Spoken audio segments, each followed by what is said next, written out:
আপনার কাছে গেলে প্রণাম প্রণাম ঋষিব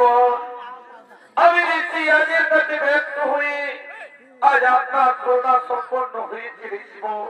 আপনি আমায় আশীর্বাদ দেন হে রাজু তুমি যে আশীর্বাদ চাইতে আমার কাছে এসেছো তুমি এসেছো পুত্র সন্তান প্রাপ্তি করার জন্য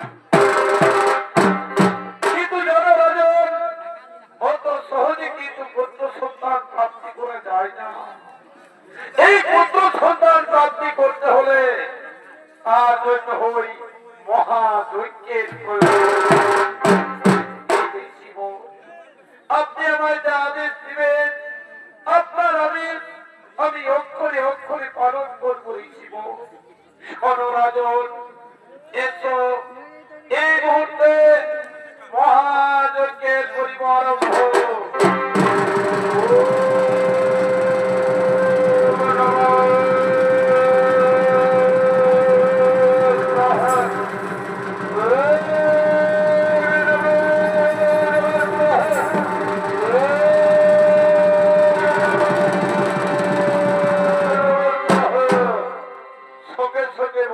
মানুষ পুত্র লাভ হলো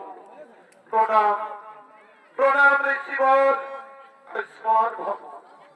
দীর্ঘায়ু হোক ওই পুত্র এই দেখো এ হলো তোমার পিতা রাজা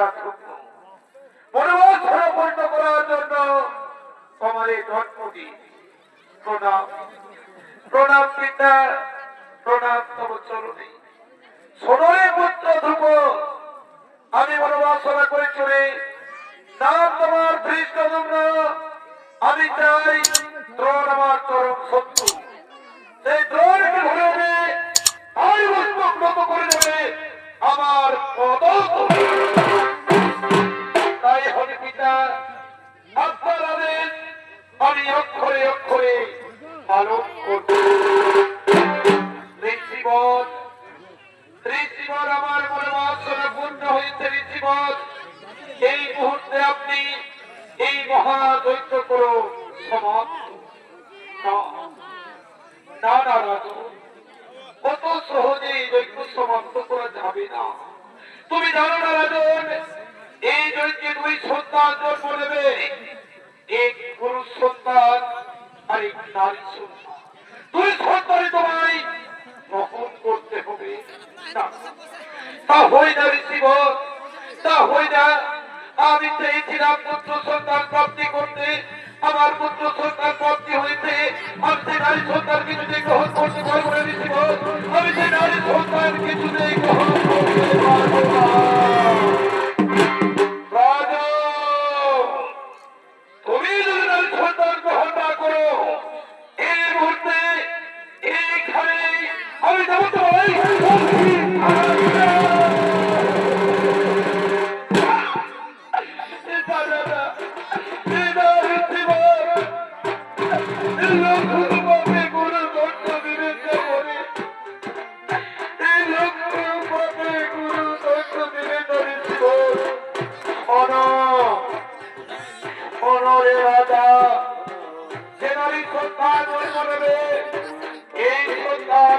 তোমার ভাগ্য পরিবর্তন করবে এই কিছুতেই হতে পারে না কোন নারী সন্তান পিতার ভাগ্য পরিবর্তন করতে পারে না এ হয়ে না কিন্তু আমি হিসাবের হয়ে আপনার কথা মতো আমি সেই কয়না গ্রহণ করবো কিন্তু শুধু ঋষিবর এমনি কয়না বাড়িতে হবে এই কয়নায় পৃথিবীর সমস্ত জ্বালা যন্ত্রণা ভোগ করে আসবে পৃথিবীর সর্বশ্রেষ্ঠ এমন কিছু হবে পৃথিবীর সর্বশ্রেষ্ঠ সুন্দর রমণী এমনি কয়না ঘটনা হইতে পারবে ঋষিবর তবে আমি গ্রহণ করবো রাজা ধ্রুব আমি ঋষি উপজাত আমি তোমায় কথা দিলাম যে কন্যায় অগ্নিকুণ্ডে জন্ম নেবে সেই কন্যা হবে পৃথিবীর সর্বশ্রেষ্ঠ সুন্দর রমণী তার নামে নাম হবে এই ভারতবর্ষের নাম হবে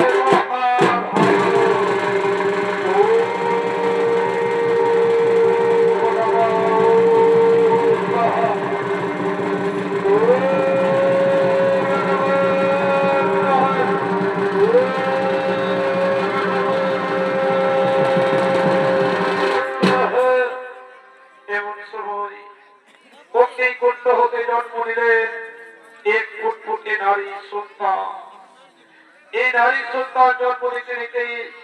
সঙ্গে সঙ্গে ঋষিবরের কাছে গিয়ে বললেন, প্রণাম প্রণাম তব চরণে ঋষিব, আয়ুষ্মান ভব। দীর্ঘ পুত্রী সরপুত্রী, ওই যে ও হলো তোমার পিতা রাজা ধ্রুপদ। আজ হতে ওর হাতে আমি তোমায় সমর্পণ করে দিলাম। শোনো রাজা ধ্রুপদ, তোমার মনোবাসনা পূর্ণ হয়েছে। এতক্ষণে তোমরা সকলে নিজ নিজ স্থানে করো আগমন।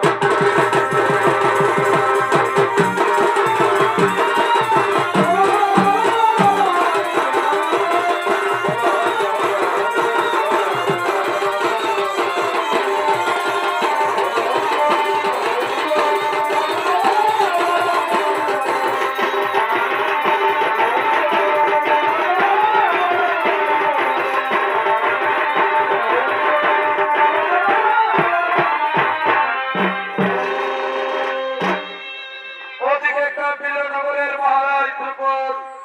তার মনোবাসনা পূর্ণ হয়েছে। এমন সময়